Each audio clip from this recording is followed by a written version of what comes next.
Hello, Ryan. Welcome back to the podcast. Welcome back, mate. How are you? Thank you. I'm very well. Well, not very well. We're running through a bit of a sickness in the household at the moment, so we'll punch through. How about yourself? Yeah. Yeah, no, I don't have a reoccurring petri dish that goes to daycare and brings out new pharmaceuticals home to me. So I'm okay. Yeah, Trust. the missus has been sick for a couple of weeks, but somehow I've dodged it. Yeah, yeah. It's It's just coming a for me. constant battle. Yeah, yeah. So I'll You'll fall hard. you'll understand this soon enough. Soon enough. Mate, let's get to the clues for where our guest is from today. Got three for you as Mm. always. Hmm. Clue number one. So we're after a city. Okay. I I think you may have heard of this city. I'm Okay. assuming so because even with my limited knowledge of cities in this place, I still Hmm. feel like I know where it is. Gotcha. Okay, so let's get to the clues. Yeah. Clue number one.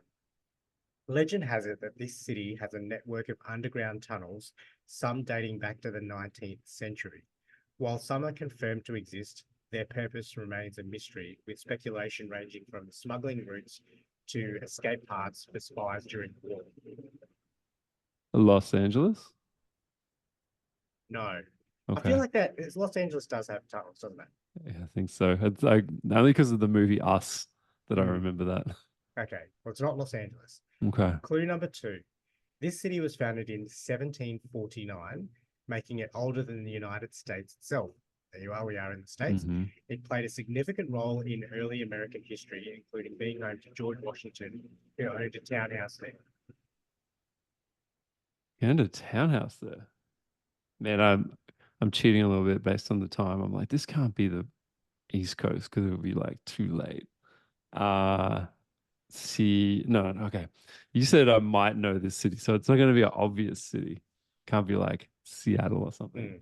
Hmm, maybe. Let's go like Sacramento. No. Okay. Okay. Third and final clue. Tobacco for land. This city's name comes from John Alexander, who bought the land from an English ship captain, Robert Howson, for £6,000 of tobacco. Gosh, what the hell is this? Uh, it's gotta be on the coast. Blah, blah, blah, blah, blah. San Diego. No, incorrect. Oh, So let me tell you the name of the city, see if you have heard of it. So we're actually in Alexandria in Virginia. God, so we are on the East Coast? Wow. Have you heard of No, Alexandria? no, I haven't heard of it. No. Okay. I feel like I have, but maybe I haven't. But I anyway. feel like I've heard Uh, that word as a city before. I think there isn't there one in Sydney, Alexandria. That's a um, suburb in Sydney. no, maybe. So our guest today is from Alexandria in Virginia. She's currently not working, just working through some health challenges. Home to her looks safe. She said it'd be nice to have a partner, but they should take their healing journey as seriously as she has hers. Her hobbies include crocheting, DIY projects, and Pilates. And something not many people may not know about her is that she was an executive assistant to presidential appointees. Ooh.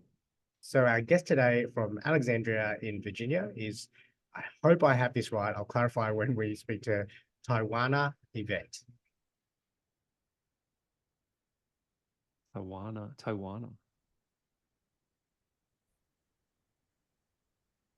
So Tawana, thank you officially for joining us on the Remembering Them podcast, all the way from Alexandria in Virginia. Yes, yes. Thank you for having me. Now, I gave Ryan some clues at the start to try and guess where you were from, which he didn't quite get there. For those people that haven't been, or if we were to visit, what would you say are some things we should check out when we come and visit? Definitely the museums in I'm only 4 miles from DC. So definitely the museums, the Capitol, the monument, it's got great energy there. And you can visit the Masonic Temple in Alexandria, Virginia. And Old Town is just like a fun place. They have festivals and, those types of things. And then lastly, MGM National Harbor. They put a casino there and a great Ferris wheel. So awesome place to be. Sounds awesome.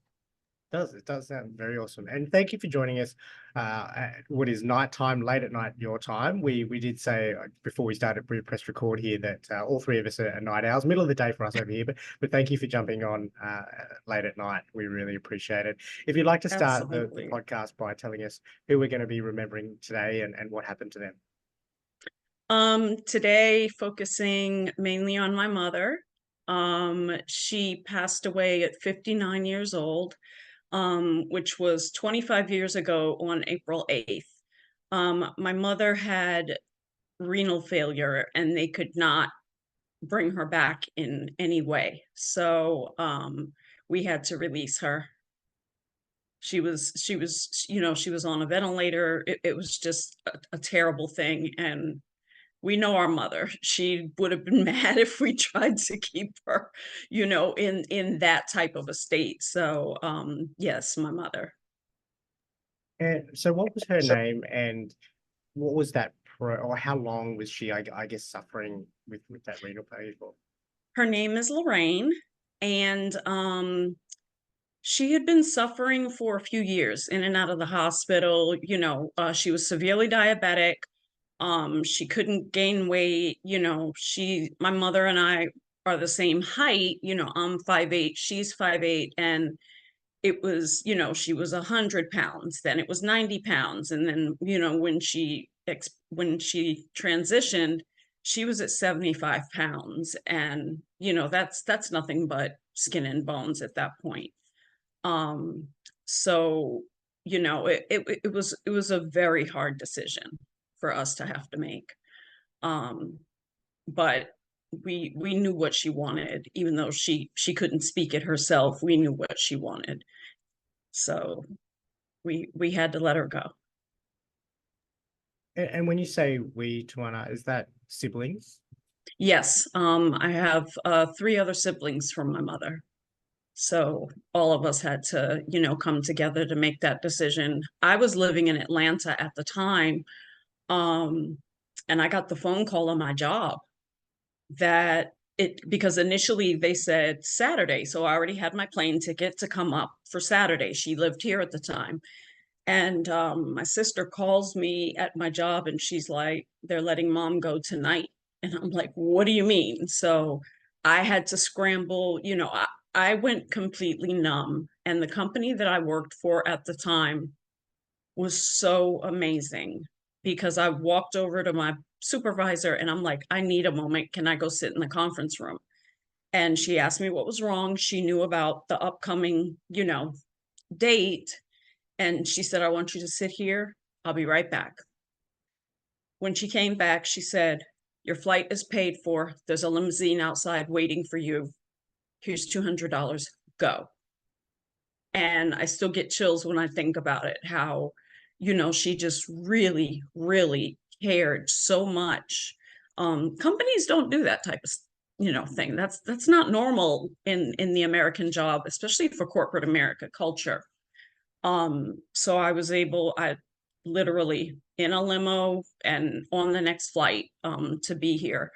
When I got here, though, what was strange is my mother had not moved or had any brain waves for 3 days. When I walked into the room, I was wearing high heel shoes. When I walked into the room, she opened her eyes. It was like she knew I was there. She and I were closer than, my siblings and her. And I just walked over and held her hand, and she tried to pull the tube out. She was crying. It was like she knew it was me for sure. She knew it was me. So we had some difficulties, during the last years of her life. And, I just sat and talked to her and told her that I forgave her for anything that she felt, I hadn't forgiven her for, because I didn't want that weight to be on her when she transitioned. And, told her that I had a 4-month-old, daughter, and, I had just had a baby. And she cried the whole time. And, as we were releasing her, she held my hand so tight and kept her gaze on me. And that's a moment I can never forget. You know, even with all of her children standing around the bed, she kept her gaze on me. So, you know, we released her, and it was difficult. It was difficult. And for the last 25 years, I usually go into a very deep, deep depression um, on the day of her death and her birthday. But that changed this year. It changed this year. She made something really special happen from the other side. So now I celebrate her on that day. What was that change, Tywanah, if you don't mind? Absolutely, absolutely. Well, first, I'm a psychic, so I communicate with my mother on a regular basis now. But there was a publisher who had been watching me for 7 years, and I wanted to join this anthology book, but you know, it's a little costly. And the publisher calls me and she says, we were on Zoom, and she says, you know, I just, something just keeps telling me you need to be in this book. She's like, it's almost like this woman was talking to me. And my mother, you know, if you ever see me look to my right, it's because she's talking. But she said the first mandatory meeting is April 8th, and I froze. And my mother said, now you can celebrate. I don't ever want you depressed on that date again. And I cried, the publisher cried, like it was just such a moment, you know, even from the other side, she loves me so much that she knew it hurt and she wanted to make it a happy day. So that's a very happy day now. I'll be a published author in October. So that date was the date that she passed, and then to Yes. flip it to now you're a published author. Yes. Well, that's when you got the deal. Yeah, wow, that's amazing. Yes. Did you And say that then happened there's this year or last year, was it? this year. So like a few weeks ago. Yes. Oh, congrats. It's amazing. Awesome. Yes. Thank you. Thank you so much. It's so exciting. And how But would you that- just? Oh, sorry. Go ahead. Go ahead. I'm sorry. How would you describe Lorraine? You know, prior to her getting sick and passing away. Lorraine was vibrant. My mother could walk into a room and command the energy. She was elegant. There was nothing that she couldn't look good in. My mother was graceful. She had so much love in her heart. She loved to entertain and could cook anything, and it would be scrumptious. She was known for her cooking. I picked that up from her. She couldn't chase, every time she chased me out the kitchen, I'd come right back. So she just started teaching me when I was 6. But you know how Jackie Onassis was just an elegant, beautiful energy? That I compare my mother to her likeness, because she was just so elegant, so graceful, so loving, you know. And my mother's a Leo, so there's that confidence that she had. But my mother was exceptional. There wasn't anything she couldn't do. She was loving, she was loyal, she's beautiful. She's just the epitome of beauty in every way. I have to ask you about the food. Do you have a favorite dish that either she cooked or that you together, or something that you cook to this day that reminds you of her? Everything I cook reminds me of her, but that's a really good question. I would say her macaroni and cheese, and that would be because my 2 youngest children never had the opportunity to meet her in person, but it's their favorite recipe of hers. You know, they cook it frequently. So Yes, as simple as macaroni and cheese is, it would be her macaroni and cheese. She made it special. You don't have to give us the special ingredient, the secret ingredient, but what made it so special? The love. And she used a lot of different cheeses, a lot of different cheeses. That's what I was So getting yeah, at. yeah, just that combination of sharp and, mild cheeses together. She really made it come together. Gouda, um, she would even throw Swiss in there sometimes. So she knew how to balance the different flavors. And then sometimes she would add lobster. Wow. Just to accelerate it even more, take to a higher level. Yes. Outside of the kitchen, do you have a favorite story or memory of your mum? Gosh, there's so many. Hard to pick one, I know, but if there's one that Yeah, sticks I out. would have to say the birth of my first child. Um, I was very, very young, very, very young when I had my first daughter at 18. And I don't know how she got to the hospital so fast. I called her and somehow she made it. Well, my ex-boyfriend, my daughter's father, went to pick her and my grandmother up, but somehow they got to the hospital like it was like they flew. It was rush hour in New York City.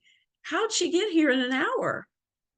And she held my hand the whole time. She encouraged me the whole time, you know. And when she saw her grandchild, her eyes just lit up. She just she had a love for my daughter that is out of this world, out of this world. That little girl brought something out in my mother. Um, it was magical to have my mother there. I was 18, I was scared, she warned me it would be painful, but as a woman, you're just never prepared for that actual pain until it hits. But it was still a time where the doctors would ask the loved ones to leave the room when it was time to push. And she looked at the doctor and said, "I'm not going anywhere. I don't know who you're talking to, but I'm not going anywhere."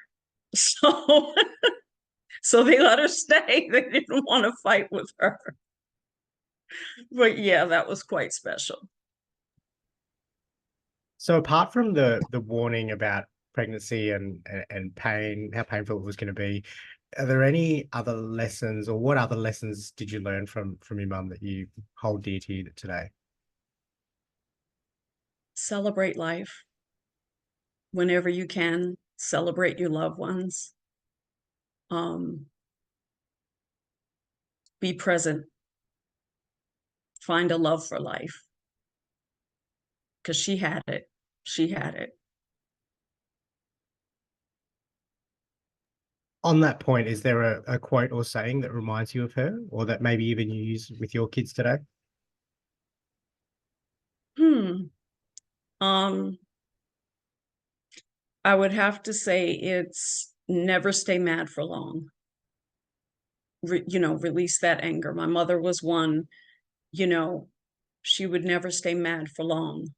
And I have a little box behind me that my middle child gave me one Mother's Day, and she put little sticky notes in there and folded them up, and each sticky note has something written on it.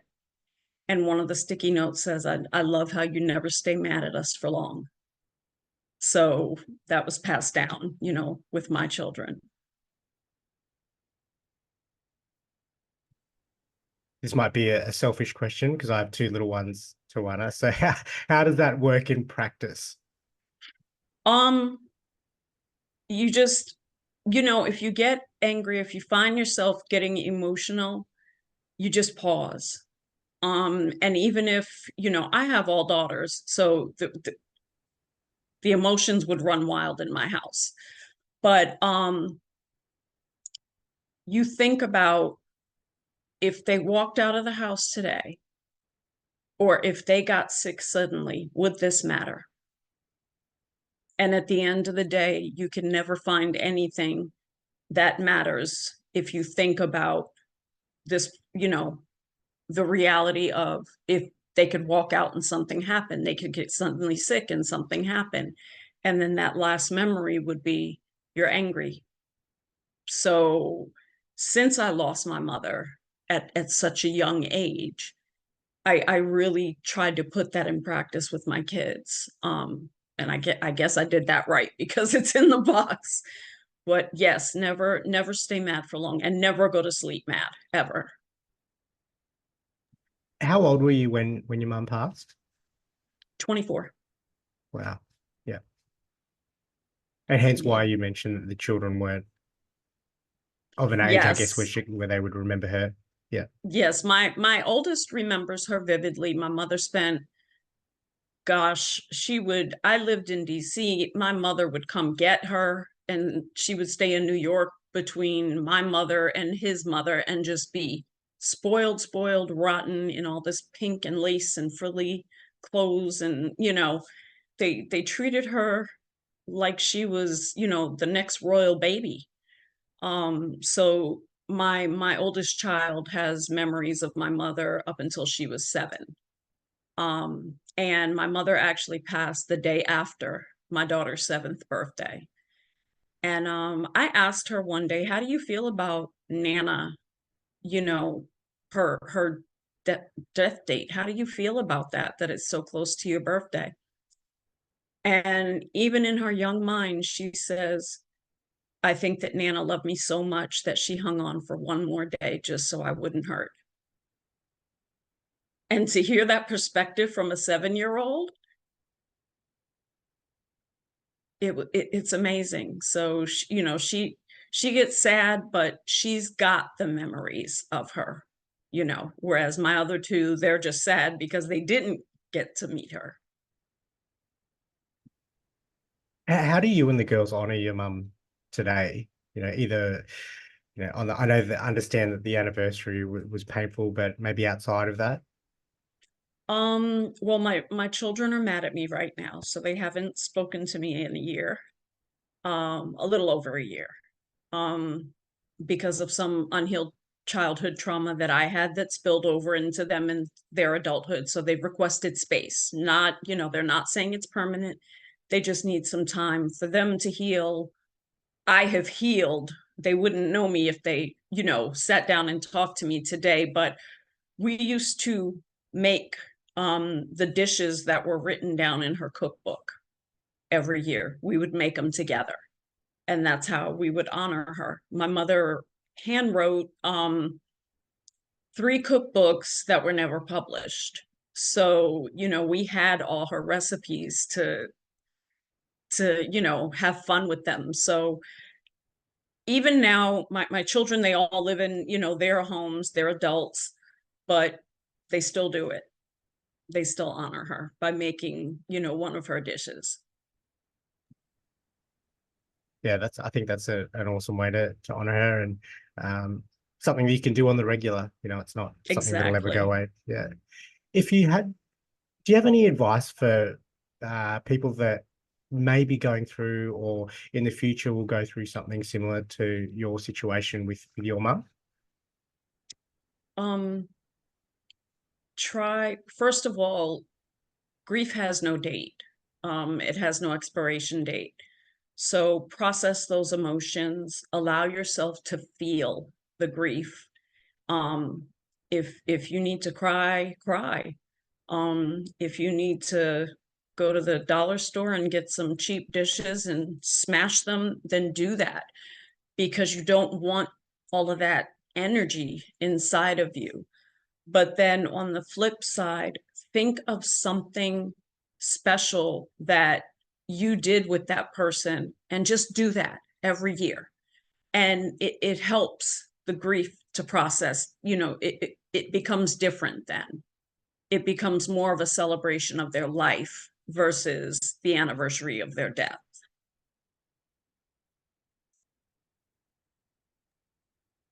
It's really good advice. Do you feel like I know you feel like you've turned a corner quite recently with that anniversary date. Do you think that'll change now into the future with your book deal?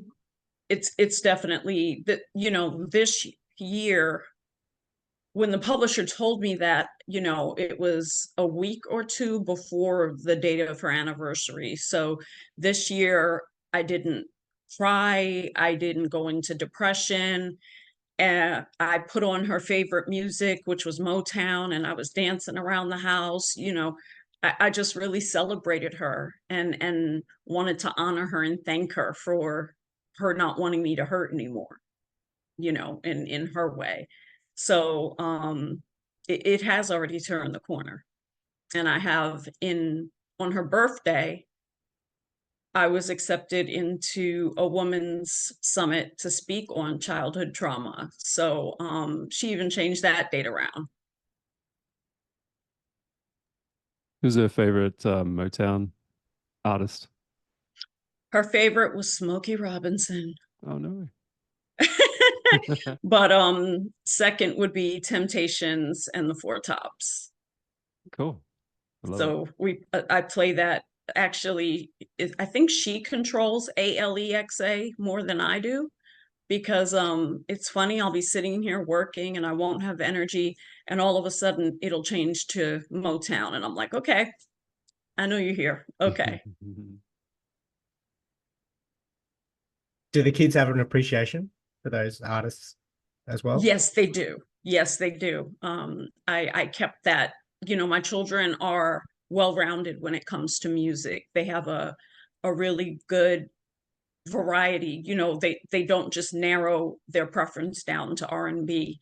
And so they have an appreciation for that. They know her favorite song. I tried to teach them our little dance that we would do together. Yes, yes. Ryan, do you have any final questions for Tywanah before I hit her with that difficult one? No, that one just came to mind. What we normally ask our guests, and I feel like you are well positioned to answer this question, given that you speak to your mum on the daily, on the spiritual side of things. But if she was here in the physical, what would you say to her today if she was in front of you? What took you so long to come back? No, but on the serious side, I would tell her I love you and I've missed you, because there are days I miss her physical presence. I feel her energy, but it's certainly different. So I would just tell her I love you. I would tell her how special she is. I'm her twin. I look like her. The other siblings don't look like her. I would tell her thank you for, you know, for making me and I look like you, because when I look in the mirror, I see you. I would tell her all the wonderful achievements her grandchildren have made, as grown young women. It would be a long conversation, but the gist of it would be, I love you, I celebrate you, and I have missed you so much. Yeah. Beautiful. Thank you for sharing that and answering that question. And thank you for joining us on the podcast today. It went really, really quickly, but I feel like you've shared some real pieces of gold there that people may be able to help them work through their respective situations, and how to process grief, because from what everything you've been telling us, obviously it's been a really rough time for a long time as well.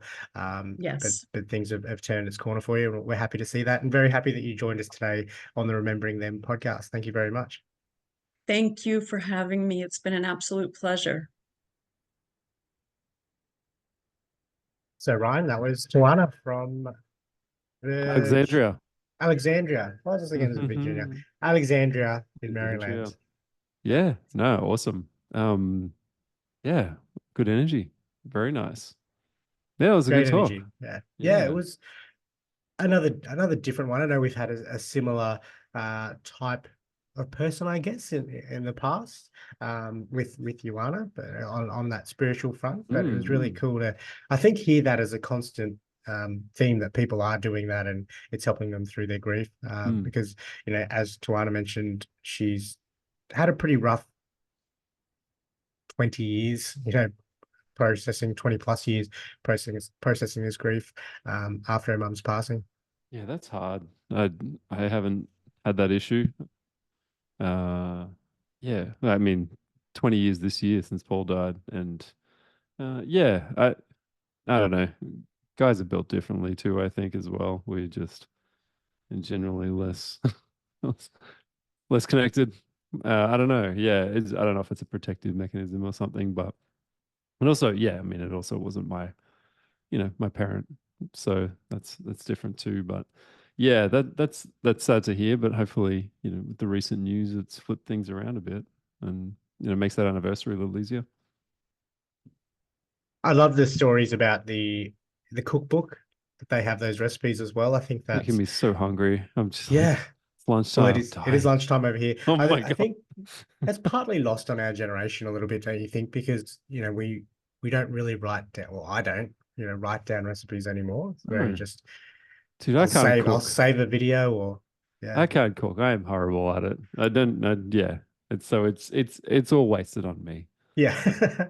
Well, I would appreciate it. Uh, I do remember mum though, like she had this little like container in the drawer and it had little cards and they were all recipes from her mum. And then she had them. And I guarantee you my mum still has those recipes. I don't know. She probably digs them out. Uh, but like she shouldn't pass them down to me, that's for sure. Maybe to my brother. Wasted. It'll have to go to your brother.